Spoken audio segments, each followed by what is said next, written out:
Olá pessoal, no vídeo anterior eu falei sobre algumas características do solo que são importantes para irrigação, né? E agora nesse vídeo vamos falar sobre como nós determinamos a capacidade de armazenamento de água nos solos, né? E qual é a parcela dessa água que as plantas conseguem efetivamente aproveitar, né? A partir disso, então, nós podemos determinar qual é a real quantidade de água que nós devemos fornecer para as plantas, né, dependendo das características do solo em que ela está sendo cultivada e das condições climáticas desse local. Ok? Então vamos dar uma olhada na apresentação para a gente ver em maiores detalhes como é que fazemos isso. Muito bem, então vamos ver primeiro como que nós podemos tratar do armazenamento de água no solo. Na irrigação, nós sempre falamos em termos de altura ou lâmina de água, né, para irrigação. Né? Então, essa é a maneira usual de nós expressarmos a quantidade de irrigação, mas também nós podemos expressar em termos de volume, né, de água no solo. Então, vamos considerar aqui um reservatório ou um volume de solo, né? Volume de solo em que você tem a parte sólida, que são as partículas do solo, você tem ar, né? E você tem água. Então, isso tudo está misturado, mas suponha que a gente possa, então, separar toda a parte de água, deixar ela separada da parte sólida e da parte de ar. Então, nós temos a água separada, esse volume aqui tem uma altura total, uma profundidade total Z, a gente pode considerar que aqui é a superfície, Z é a profundidade, então tem uma profundidade total Z, uma largura X, uma profundidade Y, e, bem, a parte de água vai ter uma lâmina H, uma altura H. Então essa altura H aqui, que corresponde à parte de água, se a gente pudesse separá-la de todo o solo, e a gente teria então uma lâmina de água de altura H. Então a gente tem que o H, ele vai ser volume de água aqui, ele é dado por X vezes Y vezes H. Esse é o volume de água, VW. Então a gente pode dizer que H é esse volume dividido por X vezes Y. Então centímetro cúbico de água por centímetro quadrado de solo, ou simplesmente centímetro, que é a altura dessa lâmina H de água. Então, a gente pode relacionar isso também com a umidade do solo em base volumétrica. Então, θ é volume de água dividido pelo volume total. O volume total é X vezes Y vezes Z. X vezes Y vezes Z. E o volume de água, X vezes Y vezes H. Então, corta X e Y, fica somente H sobre Z. Então, H é igual a θ, que é a unidade volumétrica, vezes Z, que é a profundidade do solo. Né? Isso vai me dar uma lâmina então, de água em termos de centímetro de água. Né? Então, um solo que tem uma determinada umidade, isso corresponde a uma lâmina de água, que é dado pela umidade vezes a profundidade do solo. Isso se você tiver dentro dessa profundidade apenas uma textura de solo. Se você tiver mais de uma textura de solo dentro dessa profundidade, você vai dividir nas diferentes texturas e calcular para cada uma delas e depois fazer uma média para obter esse valor de H. Então, lâmina de água no solo θ vezes Z, né? Então umidade vezes profundidade, pode ser em centímetros, ou poderia ser em milímetros, ou metro. A gente vai, por hábito aqui, trabalhar com centímetros. Em termos de volume, né? Qual o volume por metro quadrado? Né? Se um solo tem uma determinada umidade, portanto ele tem uma determinada lâmina de água, qual o volume disso, né? Dentro dessa profundidade Z? O volume ele vai ser igual a lâmina de água dividido por 100. Isso para que a lâmina de água H, que está em centímetro, seja expressada em metros. Então, isso é lâmina de água vezes a área em metro quadrado. 1 metro quadrado, então, vai ficar H sobre 100. Então, se você tem o valor, você tem a lâmina de água, H, se você dividir por 100, essa lâmina em centímetros, dividido por 100, você tem metro cúbico de água por metro quadrado de solo. Volume por hectare, que é o mais comum. Então, o volume vai ser a lâmina de água em metros, centímetro para metro, então em metros, vezes a área de 1 hectare, 10 mil metros quadrados. Então, vai ficar 10 mil dividido por 100, fica H vezes 100 metros cúbicos por hectare. Então, se você tem a umidade, você tem a lâmina, multiplica por 100, você tem metros cúbicos por hectare, quantidade de água que está armazenada no solo.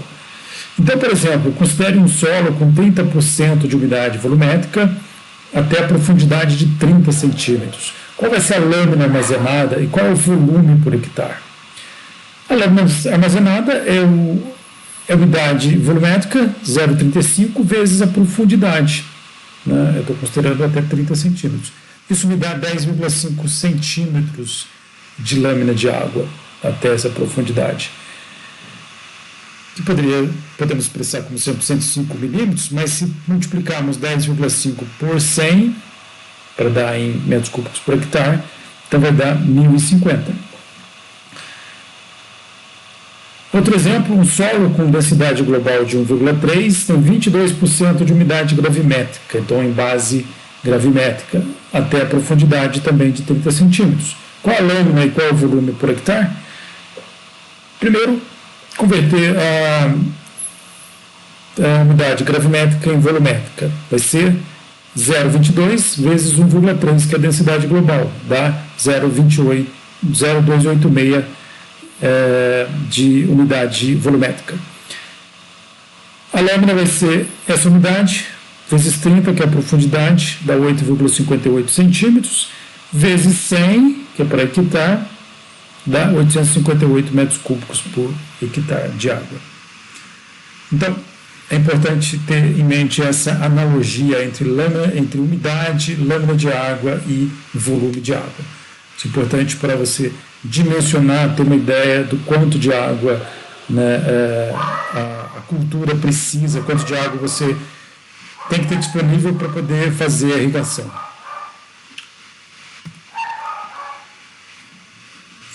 A umidade do solo é uma variável bastante dinâmica, então esse gráfico aqui mostra um perfil de umidade, são perfis de umidade do solo, aqui tem profundidade e aqui é o teor de umidade. Está mostrando que num determinado momento foi feita uma irrigação, então a umidade próxima da superfície ela está bastante alta. À medida que desce, nesse dia aqui, 28 de janeiro, à medida que nós descemos no solo, a profundidade diminui. Feita a irrigação, a umidade está alta. Passou um dia, transpira a água, então a umidade diminui, e na camada mais profunda, essa umidade vai aumentar um pouco, porque a água que foi colocada no dia 28, ela vai chegar aqui nas camadas mais profundas. Então você tem um perfil mais homogêneo de umidade. Passado mais um dia, a umidade próxima da superfície varia mais, diminui mais, mas aqui na camada mais profunda, variação é quase nenhuma. A mesma coisa acontece no dia 31, um dia depois, diminui mais a umidade aqui próximo da superfície e ela se mantém na camada mais profunda. Então, como a maior parte das raízes está aqui nessa região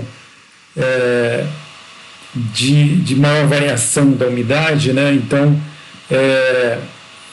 quanto mais rasa a raiz, quanto menos profunda for a raiz da planta, maior a variação de umidade que ela vai sofrer e, por consequência, mais frequente tem que ser a irrigação. Plantas com raízes mais profundas conseguem capturar, conseguem sugar a água de camadas mais profundas em que a umidade se mantém mais constante. A água ela fica presa ao solo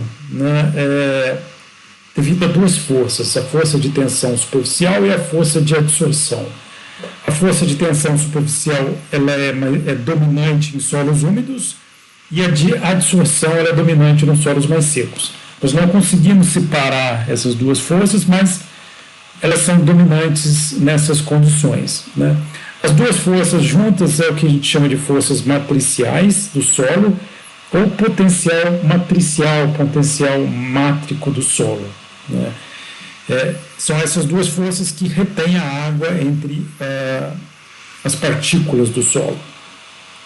Então, para que a planta retire a água do solo, ela precisa vencer essas duas forças. Ela tem que fazer uma força que vença essas duas forças. Bem, e aí entramos em dois conceitos importantes para a irrigação. A capacidade de campo, a primeira delas, é um teor. Capacidade de campo é uma condição de umidade do solo em que o solo ele tem bastante água, né, e o excesso de água que desce por gravidade para camadas mais profundas, ele já passou, não tem mais um excesso de água, você não tem água descendo em grande quantidade por gravidade, né, então tem bastante água entre os poros do solo, mas ela não está descendo por gravidade. Então, essa é uma água que as plantas conseguem aproveitar, ela consegue absorver, porque ela está parada ou num movimento muito lento, então a planta consegue absorver. Nós podemos definir a capacidade de campo em termos de potencial mátrico. Isso depende da textura do solo. Solos com textura mais arenosa, o potencial mátrico na capacidade de campo ele é mais baixo. Solos de textura argilosa têm potencial mátrico na capacidade de campo mais elevado. Esse gráfico aqui mostra a variação do potencial mátrico de um solo de textura média, então, em função da umidade do solo. Isso é obtido em laboratório, né? Então, com umidade alta, o potencial mátrico ele é baixo, 0,01. À medida que a umidade diminui, o potencial mátrico ele vai aumentando. Então, aqui esse solo, até cerca de 30%, aqui de 40% a 30%, a gente tem uma grande variação no potencial mátrico. Depois disso, há uma certa inflexão e essa curva ela diminui a tendência de queda, né? Ela deveria vir assim, mas ela diminui essa tendência de queda, claramente. Então, esse ponto aqui é o ponto em que podemos dizer que é o ponto de potencial mátrico, de capacidade de campo, porque havia aqui uma tendência rápida de redução da umidade, ou seja, tinha água descendo por gravidade, né, e a partir desse ponto isso cessou, né, e então a umidade vai reduzir de forma mais lenta. Então, solos de textura média, se fosse um solo de textura arenosa, isso iria acontecer um pouco antes, se for um solo de textura argilosa, vai acontecer um pouco depois. Quanto menor a umidade do solo, maior é o potencial mátrico e mais difícil fica a planta retirar a água do solo. Portanto, aqui a gente tem um outro gráfico que representa isso, né? Essa linha escura que representa um solo arenoso. Claramente aqui a gente vê o ponto de inflexão e, portanto, aqui a capacidade de campo. No solo com mais argila, isso é mais difícil de identificar, não fica tão claro, né? Quanto mais argiloso o solo, mais difícil identificar a capacidade de campo, porque essa curva ela tende a ter uma declividade bastante suave. Ponto de murcha permanente é outra característica importante. Ponto de murcha é o ponto em que a umidade fica muito baixa e o potencial mátrico do solo cresce muito, e aí a planta não consegue mais retirar a água do solo. Se você não fornecer água, ela vai murchar e morrer, né? Para a maioria dos solos, isso é em torno de menos 15 atmosfera. Quando a tensão chega nesse nível, a gente atinge o ponto de murcha permanente.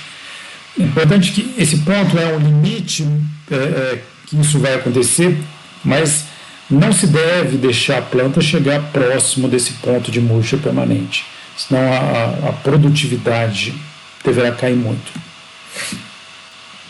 Bem, com base nisso, a gente pode definir, então, disponibilidade total de água no solo. A disponibilidade de água total no solo é a quantidade disponível entre a capacidade de campo e o ponto de murcha permanente. Né? A gente pode calcular aqui com base com a unidade em termos de milímetros por centímetro ou milímetros por metro. E ela pode ser calculada com base na unidade gravimétrica, que é o U, ou volumétrica, que é θ. Então, é o que? Em termos volumétricos, θ na capacidade de campo menos θ no ponto de murcha permanente vezes 10. Isso vai me dar em milímetros por centímetro. Se eu multiplicar por 1000, vai dar em milímetro por metro. Usando unidade com base gravimétrica, a gente tem que multiplicar pela densidade global do solo.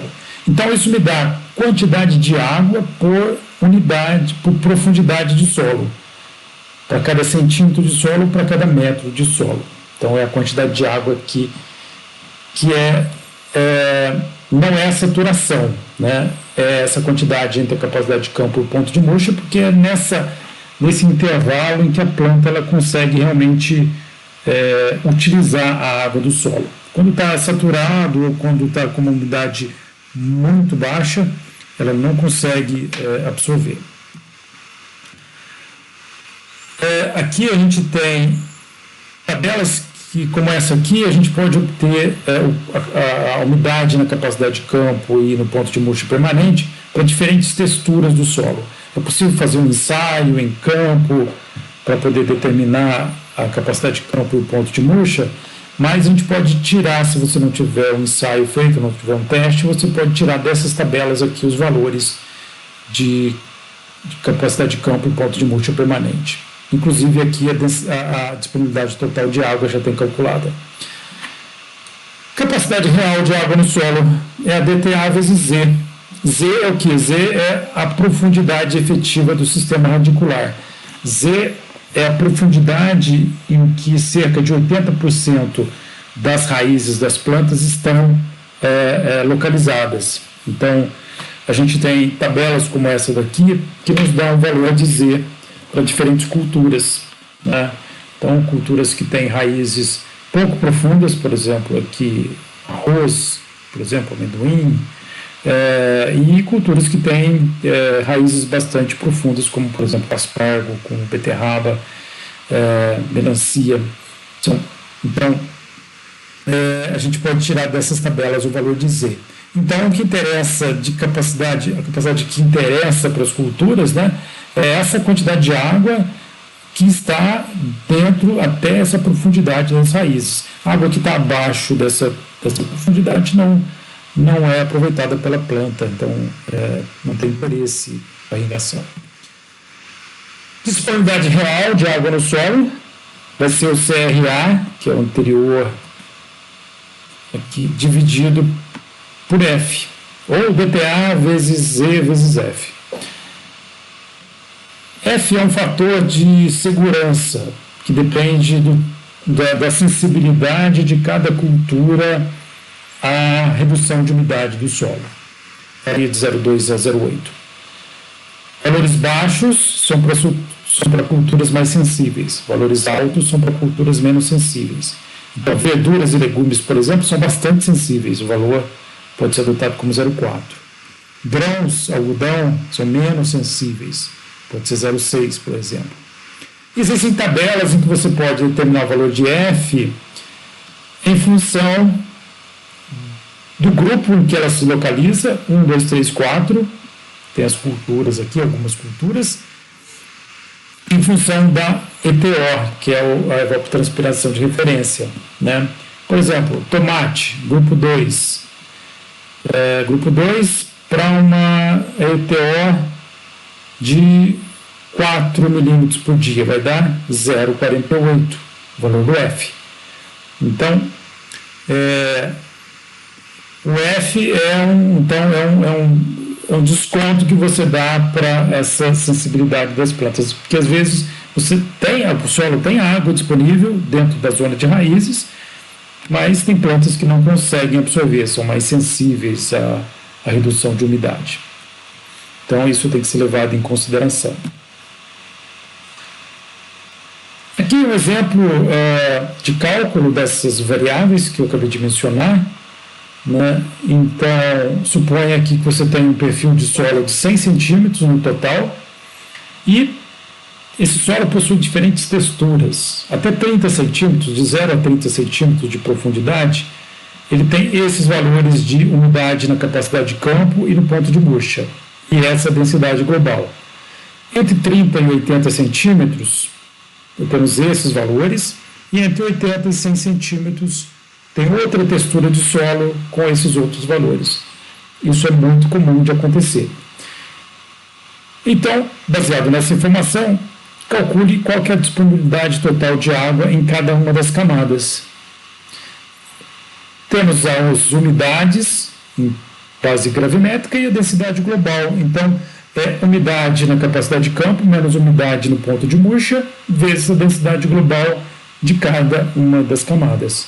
Então, vai resultar em 1,27, 0,87 e 1,24 milímetros por centímetro.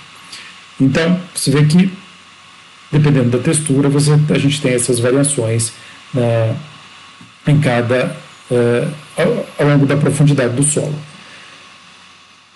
Item B. Qual que é a disponibilidade real de água, DRA, para a cultura do feijão, considerando a profundidade efetiva, o Z, de 40 centímetros e ETO de 5 milímetros por dia? Muito bem. Feijão, vamos voltar aqui. Grupo 3, o feijão está aqui. ETO de 5 milímetros por dia. Grupo 3, 5 milímetros por dia. 0,5 é o valor do F. Então, voltamos aqui. Grupo 3, ETO 5, F 0,5. O DRA, que é a disponibilidade real de água no solo, vai ser BTA vezes Z vezes F. Qual que é o DTA? Só que é para 40 centímetros, né, a profundidade da raiz do feijão.